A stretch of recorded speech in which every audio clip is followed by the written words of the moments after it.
Soul and 5 the rebirth of Tang son के इस episode की शुरुआत में हम देखते हैं कि ये जो वांग यान होता है ये कैरी एकेडमी के आगे आते हुए कहता है कि डायरेक्टर ली, ये मैं वांग यान हूँ और यहाँ पे मेरे साथ एंसेस्ट्रल कोड का एनवॉय आया है। और इसे देख के ये जो डायरेक्टर ली होता है ये मन में कहता है कि ये तो सिटी लॉर्ड का फर्स्ट सन है। और फिर ये कहते हैं कि क्या ये डार्क क्रो है। तो ये जो दूत होता है ये कहता है कि हाँ, मैं एंसेस्ट्रल मैसेंजर हूँ जो कि डार्क क्रो क्लैन डाई यांग यिंग से है। और वांग यान कहता है कि इस बार ये ancestral court IC dragon great daemon king के बारे में इन्वेस्टिगेट करने के लिए आई है, जिसके लिए हमें हमारे क्लैन के सभी लोगों की जरूरत है। इसलिए मैं यहाँ पे ज़ियाओ मई को लेने आया हूँ। और इस बात को सुन के जो डायरेक्टर ली होता है ये गुस्से में आते हुए कहता है कि ज़ियाओ मई एकेडमी की एक स्टूडेंट है जो कि ice dragon great daemon king से रिलेटेड किसी भी इंसिडेंट के अंदर इन्वॉल्व नहीं हो सकती है, इसलिए प्लीज तुम लोग लौट जाओ। और डायरेक्टर ली की ये बात इस कौवे को काफी बुरी लग जाती है और ये कहता है कि तुम्हारी इतनी मजाल कि तुम crystal Phoenix great demon emperor के ऑर्डर को ना मानो। तो डायरेक्टर ली भी अपनी पावर को रिलीज करते हुए कहता है कि क्या सच में तुम्हें ऐसा लगता है कि तुम इतने भी काबिल हो कि तुम मेरे सामने कुछ बोल सको, और तुम्हारे लिए यही बेहतर होगा कि तुम अभी की अभी ही यहाँ से दफा हो जाओ, नहीं तो बाद में मत कहना कि क्यों मैंने तुम्हें परकटी बना दिया। और ये कौवा जो होता है ये देखता है कि ये जो डायरेक्टर ली है ये डीमन किंग के पीक पे है और ये अपनी पावर को रिलीज कर रहा होता है, लेकिन ये ज्यादा कुछ नहीं कर पाता है। लेकिन तभी एक मिस्टीरियस आवाज आती है और वो कहती है कि बहुत हुआ,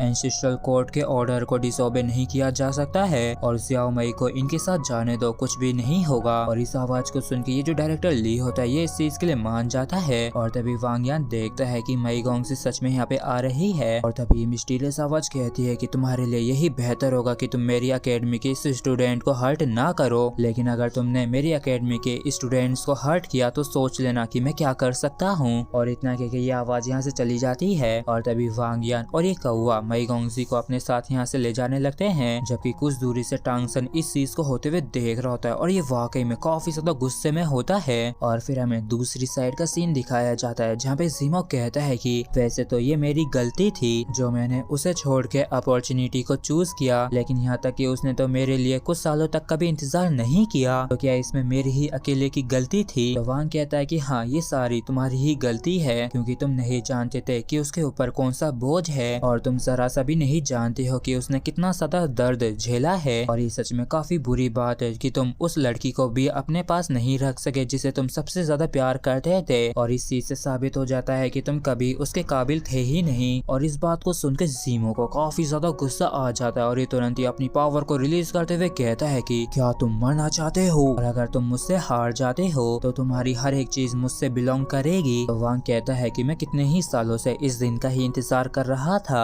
और मैं भी ये काफी अच्छी तरीके से जानता था कि आज नहीं तो कल ये दिन जरूर आएगा। और चलो देखते हैं कि अब क्या होता है। और इन दोनों के आपसी मतभेद के चलते सिटी डिस्ट्रॉय ना हो जाए, इसलिए ये दोनों ही एक दूसरे का सामना करने के लिए कैरी माउंटेन रेंज चले जाते हैं। जबकि दूसरी तरफ ये जो डार्क क्रो डीमन किंग होता है ये मई गोंगजी को सिटी लॉर्ड के मेंशन के लिए ले जा रहा होता है। और तभी अचानक से इस कौवे को कुछ महसूस होता है और ये मन में कहते हैं कि क्या कोई मुझे फॉलो कर रहा है, क्या ऐसा हो सकता है कि ये ब्राइट टाइगर किंग हो। और जैसे ये पीछे मुड़ के देखता है तो इसके काफी तगड़े वाले होश उड़ जाते हैं क्योंकि मई गोंगजी ने अपनी स्वॉर्ड से काफी खतरनाक तरीके से इसके ऊपर अटैक कर दिया होता है। और इसे ऐसा करते हुए देख के ये काला कौवा मन में कहता है कि क्या ये छोटी बच्ची पागल हो गई है, आखिर इस पिद्दी की हिम्मत कैसे हुई कि ये मुझसे लड़े। और तभी ये काला कौवा अपनी पावर को इस्तेमाल करके मई गोंगजी के इस अटैक को आराम से ब्लॉक कर लेता है। और अब मई गोंगजी भी काफी हैरान होती है क्योंकि अब इसका अटैक उस तक नहीं पहुंच पाएगा, इसलिए तुरंत यहाँ से दूर हटने के लिए टेलीपोर्ट होके पीछे चली जाती है। तो ये काला कौवा अपनी पावर को रिलीज करते हुए कहता है कि यहाँ पे लौट के आओ। और तभी हम देखते हैं कि एक वाइन आके मई गोंगजी को बांध लेती है और जैसे इस कौवे का ये अटैक मई गोंगजी को लगने वाला होता है, लेकिन ये सही समय पे मई गोंगजी को पीछे खींच के हटा लेती है। और इस चीज को देख के कौवा सोचता है कि क्या ये कोई इसका मददगार है। जबकि दूसरी तरफ हम देखते हैं कि काफी सारे तीर वांग यान की तरफ आ रहे होते हैं और ये चिल्लाते हुए कहता है कि मेरी मदद करो। तो ये कौवा तुरंत ही अपनी पावर को इस्तेमाल करता है वांग यान को प्रोटेक्ट करने के लिए, जिस वजह से ये तीर सारे रुक जाते हैं। और इन सभी अटैक्स को ब्लॉक करने के बाद ये मन में कहता है कि क्या तुम लोग ऐसा करके मेरे ध्यान को भटकाने की कोशिश कर रहे हो, लेकिन इसका कोई भी मतलब नहीं है। लेकिन जैसे ये दूसरी तरफ मुड़ के देखता है तो इसके काफी तगड़े वाले होश उड़ जाते हैं और मन में कहता है कि ऐसा नहीं हो सकता, ये तो पूरी तरीके से नामुमकिन है। और तो और उनकी सेंट हवा में से पूरी तरीके से गायब हो गई है। और तभी हम यहाँ से कुछ ही दूरी पे मई गोंगजी को देखते हैं जिसे सूरा अपनी वाइन से पकड़ के यहाँ से ले जा रहा होता है। और इसे देख के मई गोंगजी मन में कहती है कि ये तो सूरा सूरा है और सूरा कहता है कि तुम मुझसे दूर नहीं जा सकती हो, नहीं तो वो अपनी डिवाइन कॉन्शियसनेस की मदद से तुम्हें डिटेक्ट कर लेगा। तो मई गोंगसी पूछती है कि आखिर हम कहाँ जा रहे हैं। तो टांगसेन कहता है कि हम अभी तो कैरी माउंटेन रेंज जा रहे हैं, क्योंकि डार्क क्रोक डीमन किंग बिल्कुल भी एक्सपेक्ट नहीं करेगा कि हम इस तरफ भागेंगे। और वैसे भी अगर तुम्हारे फादर जीत जाते हैं तो स्वाभाविक रूप से सब कुछ पहले की तरह नॉर्मल हो जाएगा, लेकिन अगर किसी वजह से क्रिस्टल फियोनिक्स डीमन किंग जीत जाता है तो तुम्हें मेरे साथ यहाँ से भाग के जाना होगा। जबकि इस तरफ मई गोंगजी इसकी बातों को सुन के मन में कहती है कि इस बंदे के पास तो सच में काफी अच्छे आइडियाज हैं, और यहाँ तक कि ये तो हमारी सेंट्स को भी छिपा सकता है, जिसकी वजह से डार्क क्रो डीमन किंग हमें नहीं ढूंढ सकेगा। लेकिन आखिर इसे कैसे पता चला कि मैं यहाँ पे खतरे में हूँ। और दिन पे दिन इस बंदे को पढ़ पाना या समझ पाना काफी ज्यादा मुश्किल होता जा रहा है। और तभी हम आसमान के अंदर इन दोनों ही पावर हाउस को काफी खतरनाक तरीके से एक दूसरे से लड़ते हुए देखते हैं। और टांगसेन इस चीज को देख के मन में कहता है कि ये शुरू हो ही गया। और हम देखते हैं कि ये क्रिस्टल फिनिक्स और पीकॉक ये दोनों ही अपनी अपनी मॉन्स्टर फॉर्म में काफी ज्यादा खतरनाक तरीके से एक दूसरे को काफी खतरनाक वाली टक्कर दे रहे होते हैं। और इनके क्लैशेस की वजह से जो पावर रिलीज हो रही होती है उस वजह से चारों तरफ भूचाल सा आ गया होता है। जबकि इस तरफ मेयर सभी लोगों को प्रोटेक्ट करते हुए कहते हैं कि सभी लोग मेरे पीछे खड़े हो जाओ और अपने अपने ऑरा को कंट्रोल में रखना और बिल्कुल भी मूव मत करना, क्योंकि पीकॉक ग्रेट डीमन किंग अपने आप से भी कहीं ज्यादा खतरनाक अपोनेंट से डील कर रहे हैं। और फिर हम देखते हैं कि इन दोनों की इतनी खतरनाक फाइट की वजह से जो पावर रिलीज हो रही होती है उसका असर मई गोंगसी और टांगसेन भी पड़ रहा होता है। लेकिन मई गोंगसी को प्रोटेक्ट करने के लिए सूरा डट के इन सारी वेव्स के सामने खड़ा होता है। और इसे ऐसा करता देख मई गोंगसी मन में कहती है कि ये तो कितना ज्यादा स्ट्रॉन्ग स्पेस वाइब्रेशन है, और असल में ये टेरिफाइंग स्पेस फ्लक्चुएशंस को ब्लॉक कर पा रहा है। और फिर हम आसमान के अंदर देखते हैं कि एक काफी ज्यादा खतरनाक क्लैश के बाद ये दोनों ही पीछे हट जाते हैं। और जीमो कहता है कि क्या तुम्हें सच में लगता है कि हमारे बीच में जो रैंक्स का इतना बड़ा गैप है तुम उसे ऐसे ही भर सकते हो। तो वांग थोड़ा परेशान होते हुए कहता है कि हाँ, माना कि मैं हमारे बीच के इतने बड़े गैप की भरपाई नहीं कर सकता हूँ, लेकिन तुम चिंता मत करो, इसी वजह से मैंने काफी लंबे समय से इस चीज के लिए तैयारी की है। और ऐसा कहते हुए वांग के फोरहेड पे जो क्रिस्टल होता है वो ग्लो करने लगता है। और जैसे जैसे ये क्रिस्टल जोर से ग्लो कर रहा होता है वैसे वैसे कैरी सिटी के अंदर से पावर निकलती है और वांग की पावर बढ़ने लगती है। और इस चीज को देख के जीमो भी काफी ज्यादा हैरान होता है और मन में कहता है कि इसके पीछे की कैरी सिटी से तो सिल्वर लाइट निकल रही है। और हम देखते हैं कि पूरी कैरी सिटी के अंदर से ये जो सिल्वर लाइट निकलती है ये एक साथ इकट्ठा होके वांग को चारों तरफ से घेर लेती है, जिस वजह से वांग की काफी ज्यादा पावर बढ़ जाती है। और ये काफी खतरनाक तरीके से कहता है कि अगर तुम में अब भी हिम्मत है तो आ जाओ दोबारा से। जबकि इस तरफ इस चीज को देखे जीमो के काफी तगड़े वाले होश उड़े हुए होते हैं और ये कहते हैं कि ये तो मॉन्स्टर्स ऑरिजिन की ब्रीथ है, तुमने असल में अपने एंसेस्टर्स की पावर को बोरो किया है और असल में तुम कैरी सिटी को एक फॉर्मेशन आई के रूप में इस्तेमाल कर रहे हो, जिससे कि तुम अपने एंसेस्टर्स के लक को इकट्ठा करके टेम्पररी अपने कल्टीवेशन बेस को इंक्रीज कर लिया है।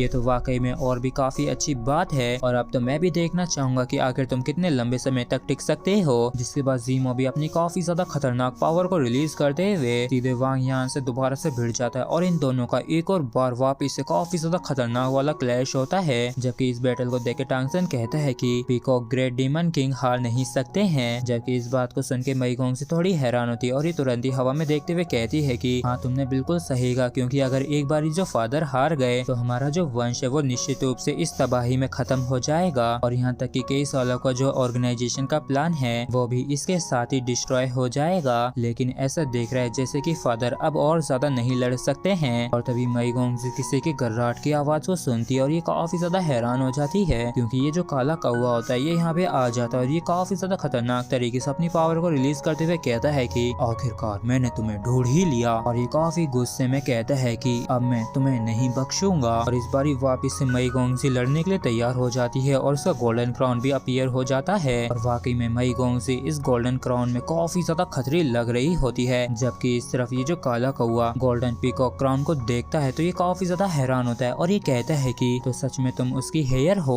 और भाई लोग अब वाकई में अगला जो एपिसोड है वो काफी ज्यादा खतरनाक होने वाला है, इसलिए आप सभी उस धमाकेदार एपिसोड के लिए तैयार हो जाएं। और इसी के साथ फ्रेंड्स हमारा ये एपिसोड भी यहीं पे खत्म होता है। अगर आप लोगों को वीडियो अच्छा लगा हो तो प्लीज चैनल को सब्सक्राइब और वीडियो को लाइक करना बिल्कुल भी ना भूलें। Thank you.